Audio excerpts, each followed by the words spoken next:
So this video is the second part of our functions review, and we're going to be looking at composite functions and piecewise defined functions. And composite functions are functions that you can think of as being created from composing two other functions. So if we have two functions, f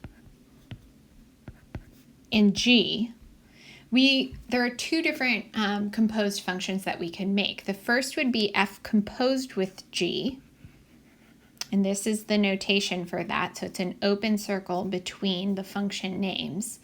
And that can also be written, and this is also the definition of f composed with g, where f is on the outside, so this is using the function notation. F is the outside function and g of x is the inside function. And I think that gives us a nice visual of what f composed with g is.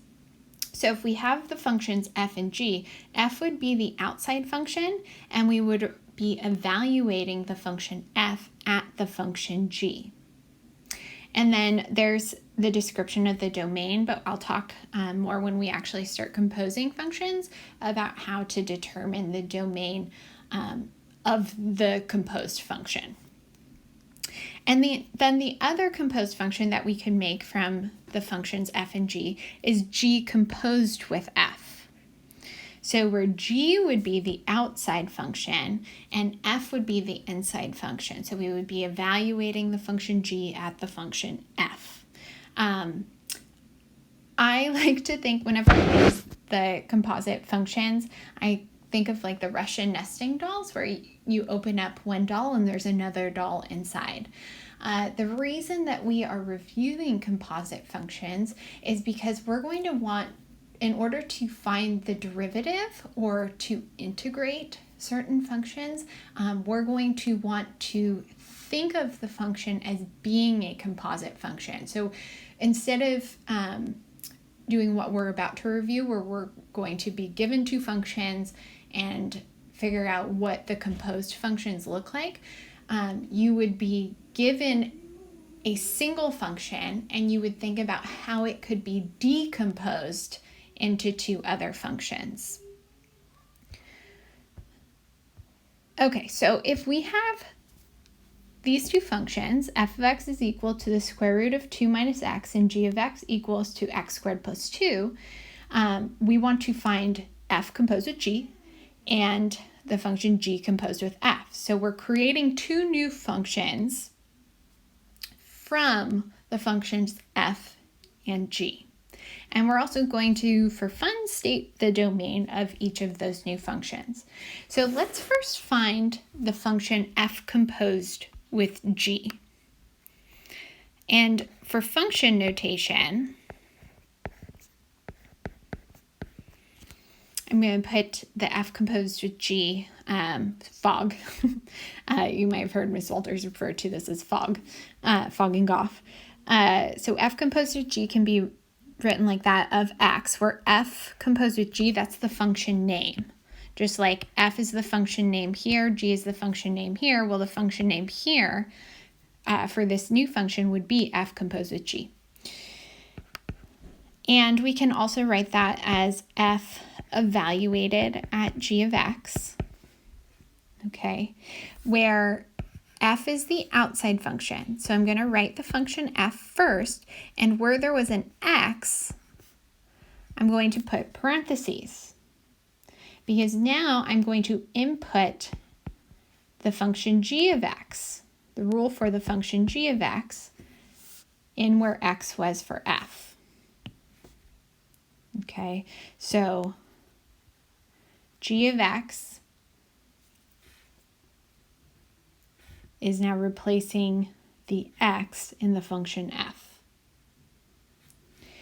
And then we can simplify this. So if we were to distribute that negative, we would actually end up with the square root of negative x squared. Now for finding the domain of your composed function, you want to make sure that you look at the domain, or you determine the domain before you do any major simplifications. We haven't done any major simplifications. And what I mean by a major simplification is like squaring a square root or getting rid of a complex fraction. The simplification that we just did was distributing and combining like terms. That's fine. We can go ahead and find the domain from the simplified version of the equation of f composed with g. So because we have a square root here, we know that negative x squared needs to be underneath, or needs to be greater than or equal to 0.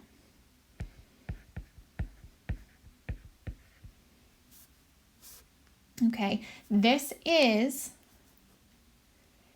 a quadratic inequality, so we have to use our analysis line, right? If it were a linear inequality, then that's fine. You can use kind of the properties of equality where you add or subtract or multiply or divide both sides of the inequality.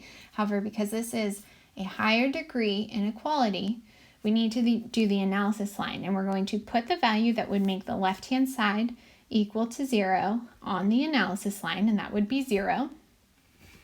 And then you can either just think about the graph of negative x squared, which that would be a parabola that opens down and has a vertex at the origin, or you can think about doing test values. So like if we did negative 1 and 1 as our test value.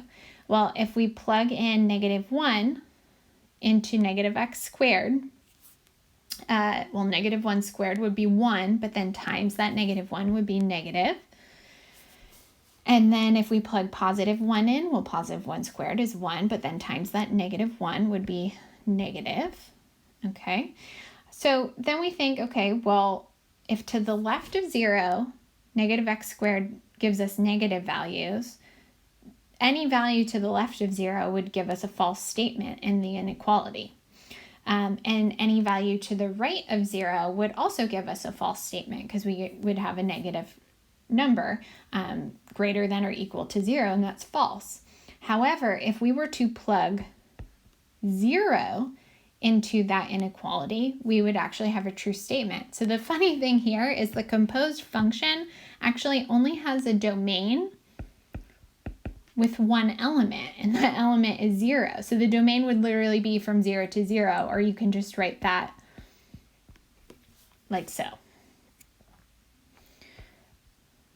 So that graph, if you were to actually type that into your calculator, the square, like y equals the square root of negative x squared, it would only graph 1 point at the origin. Okay, and then g composed with f, I'll switch colors. So g composed with f of x, that's g as the outside function and f as the inside function. Okay, so g is the outside function. I'm going to write g of x and leave a parenthesis for where I'm going to replace x with the function f. So now I can write in the function f, which is the square root of 2 minus x. Okay, so that's f. And we're going to be able to simplify this equation. The square root of 2 minus x squared is going to be 2 minus x. And then we still have this plus 2. So then when we combine like terms, we would have negative x plus 4.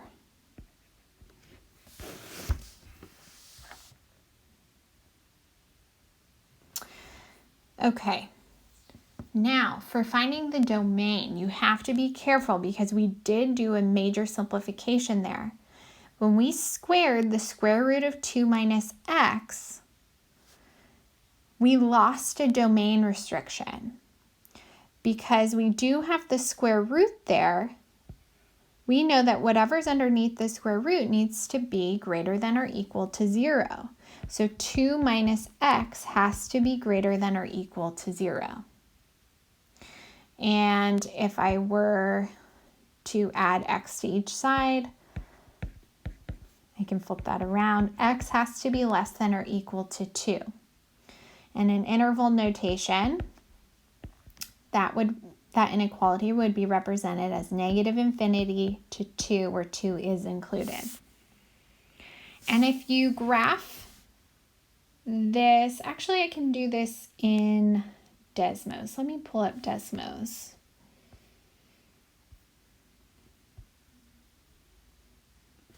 Okay, if I actually type in the equation, that first equation for G composed with F, so parentheses, square root of 2 minus x,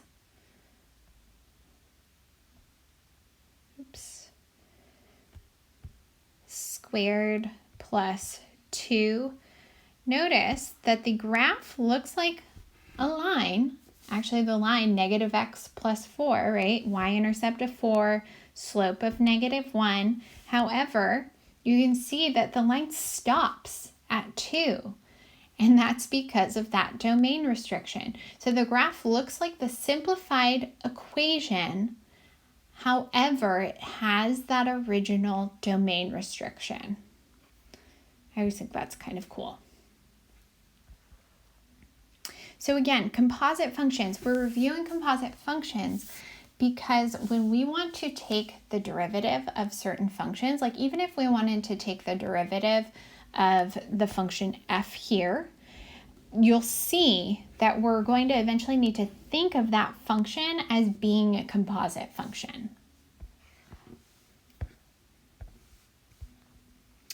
All right, so how about graphing piecewise defined functions? So we can create functions that behave as different functions based on their input value. And here's an example of a piecewise defined function. So for this function, from negative infinity up to negative 1, but not including negative 1, the graph would look like x squared. And then between negative 1 and 1, the graph would look like a horizontal line at y equals to 1. And for x greater, strictly greater than positive 1, the graph would look like the line y equals to x. A piecewise defined function is one function with one domain. So while each piece here has certain domain restrictions, this is what represents one single function with one domain and one range. Okay, so we're going to graph the function and state the domain and range. And then also we're going to state the intervals where the function is increasing, decreasing, and constant. Okay, and we're just going to do that by reading the graph. And if you remember back to pre-calculus, your definitions for increasing, decreasing, or constant, a function is said to be increasing if as x is getting larger, the y-coordinate on an open interval, if as x is getting larger, the y-coordinates, the points are also getting larger. A function is said to be decreasing on an open interval if as the x values are getting larger, the y values are getting smaller.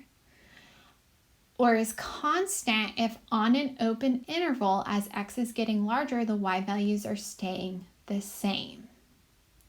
So let's first try and graph the function f. So I like to just take it one piece at a time and to pay attention to the domain restrictions. So for x strictly less than 2, the graph is going to look like x squared. So you can use the endpoint of this interval, which is not included, but it is the endpoint of the interval. So you can use that as kind of a starting point. So if we were to plug 2 in for x squared, we would get an output of 4.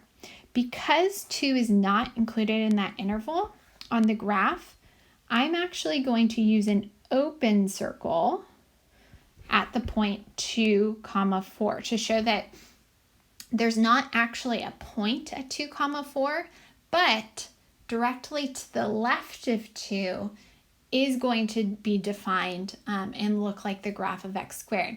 So then I could also pick values to the left of 2. So I could pick 1 to plug in for x squared. And if I plug in 1, I would get the point 1, 1. If I plug in 0, I get 0, 0. If I plug in negative 1, I would get negative 1, 1.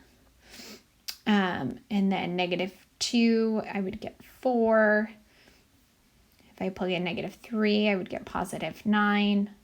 Or you also just know what the graph of x squared looks like, and you just pay attention to that domain restriction. Okay, so that's the first piece of the graph of this piecewise function. Now to the right of 2, and including at 2, any output or any y-coordinate is going to be 4. Meaning the graph will end up looking like a horizontal line at y equals to 4 for x greater than or equal to 2. So now, for this particular function, I can actually fill in that point at 2, 4, and then the graph is going to look like a horizontal line. So this is the graph of f of x. Reading the graph from left to right, just like a book, I can determine the domain.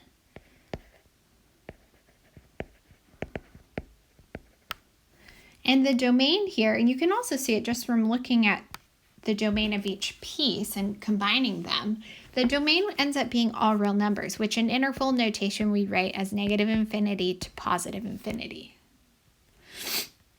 The range we determine from reading the graph from bottom to top and thinking about which y-coordinates the graph is defined for.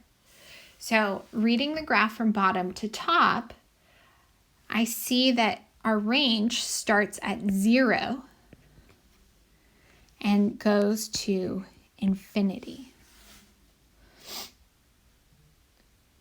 Now for determining the intervals on which the graph is increasing, decreasing, or constant, we are going to use all open intervals. Because our pre-calculus definition of increasing, decreasing, or constant used open intervals. There are other texts that will use closed intervals or half-open intervals, and we will talk more about how to determine whether a function is increasing, decreasing, or constant using calculus very soon. But for now, we are reading the graph to determine whether or not a function is increasing, decreasing, or constant. Okay, so let's look at where this particular function is increasing. And remember, for increasing, that means as x is getting larger, so reading the graph from left to right, where are the y-coordinates of the points also getting larger? And it looks like that would be from 0 to 2 for this particular graph. So from 0 to 2, and I'm using an open interval. And the graph can be increasing or decreasing or constant on more than one interval, and we would just list the intervals. This particular graph doesn't have that, at least not for increasing, but I think we have another example that does. We will have to do that.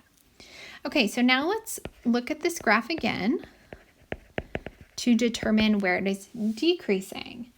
And it looks like between negative infinity, right, because reading the graph left to right, up to 0, the graph is decreasing. So as x is getting larger, the y values are getting smaller.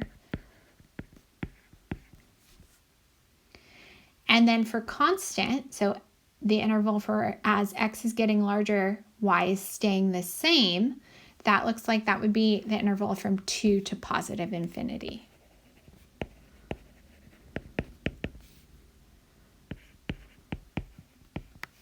Now this graph ended up having an interval that was increasing, an interval that was decreasing, as well as an interval that was constant, but not every function has to have each of those types of intervals. And in fact, a function can be increasing everywhere, or decreasing everywhere. And that type of function we refer to as a monotonic function, but we'll talk about that more later as well. Okay, so let's look at this next function and first graph it. So it looks like for the function g of x, from negative infinity up to -1, the graph will look like x squared. So again, I'm looking at that endpoint, and I think, okay, well, if I plug -1 into x squared, that would give me 1. So -1, 1 is going to be a point on that interval because -1 is included in that interval. And then I pick values to the left. So if I plug -2 in for x and square it, I would get 4. If I plug -3 in, I would get 9. And then I'm going off of the graph. So to the left of -1, the graph will look like x squared. I'm going to still use the endpoint of -1 for this next piece. If I were to plug -1 into x cubed, I would get -1. And I'm going to graph that because it's not an actual point, but it's the endpoint of our next piece, like the domain of the next piece. And I'm going to draw another open circle there. And then if we plug 0 in, we'd get 0. If we plug 1 in, which +1 is not included in that interval either, we would get 1. So I'm going to draw another open circle. And then remember, x cubed has kind of that S shape that goes through the origin. And then for the last piece, if I plug 1 into x, I get 1. So I can actually fill in that point now. And then if we keep plugging in like 2, we get 2, 3, 3. Right? The graph then to the right of +1 looks like the line y equals 2x.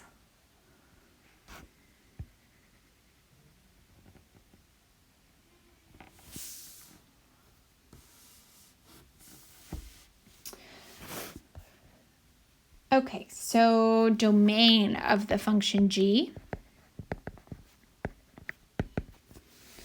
If we're reading the graph from left to right, it looks like this domain ends up being all real numbers.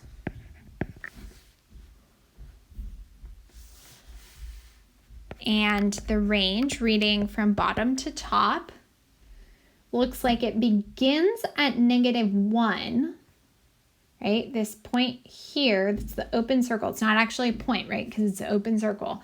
So -1 is not included, but everything greater than -1 is included. So I'm reading from bottom to top, so -1 to infinity. For increasing, I'm looking for the open interval, and this is referring to x values. So I'm reading the graph from left to right. So the open interval where as x is getting larger, the y values are also getting larger. And it looks like that would be from -1 to +infinity. And for decreasing, looks like that would be from -infinity to -1. So whereas x gets larger, the y values get smaller.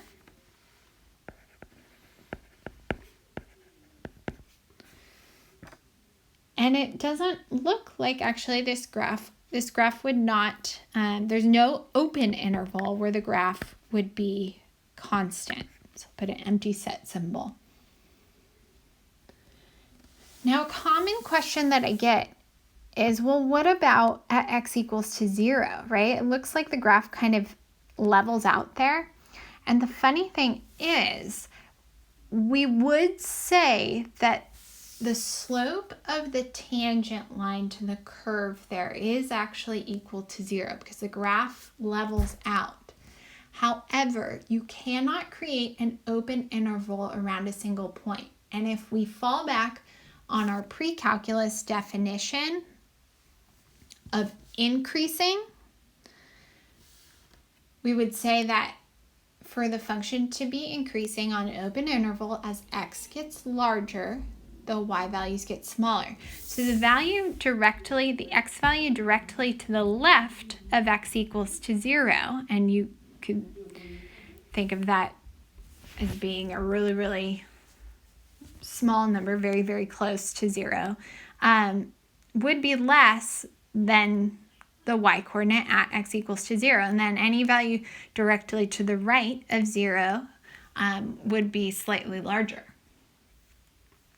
So this graph is not, we do not have an open interval where the function or this graph is constant.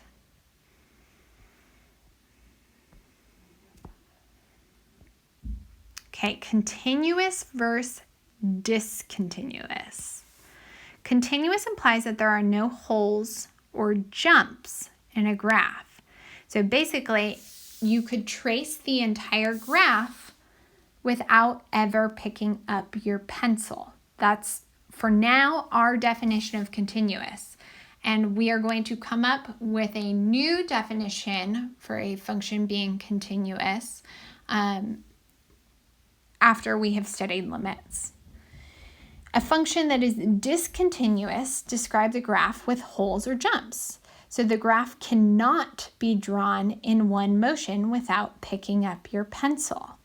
So if we go back to these two piecewise functions, I would actually be able to trace the function f here with my pencil without ever having to pick it up from negative infinity to positive infinity. I'm sorry, I went off the graph a little bit there.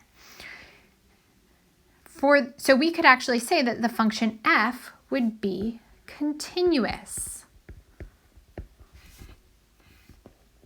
everywhere. So from negative infinity to positive infinity.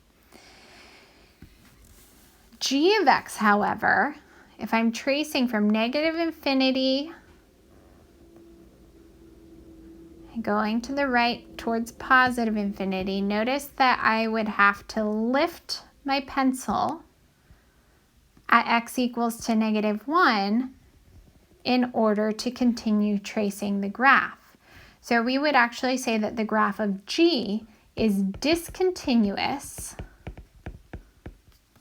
at x equals to -1.